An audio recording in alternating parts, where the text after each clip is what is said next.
صدقہ فطر۔ صدقہ فطر کے مسائل۔ صدقہ فطر فرض ہے۔ صدقہ فطر کا مقصد روزے کی حالت میں سرزد ہونے والے گناہوں سے خود کو پاک کرنا ہے۔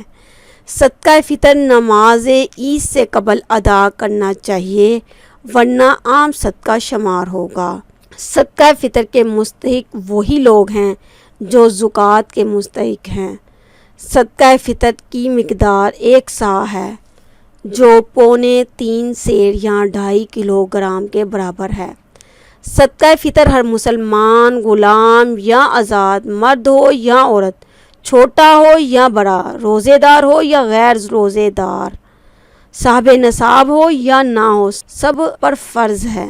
صدقہ فطر غلے کی صورت میں دینا افضل ہے، جیسے گیہوں، چاول، جو، کھجور، منقع یا پنیر میں سے جو زیر استعمال ہو وہی دینی چاہیے۔ صدقہ فطر ادا کرنے کا وقت آخری روزہ افطار کرنے کے بعد شروع ہوتا ہے، لیکن عید سے 1 یا 2 دن پہلے ادا کیا جا سکتا ہے۔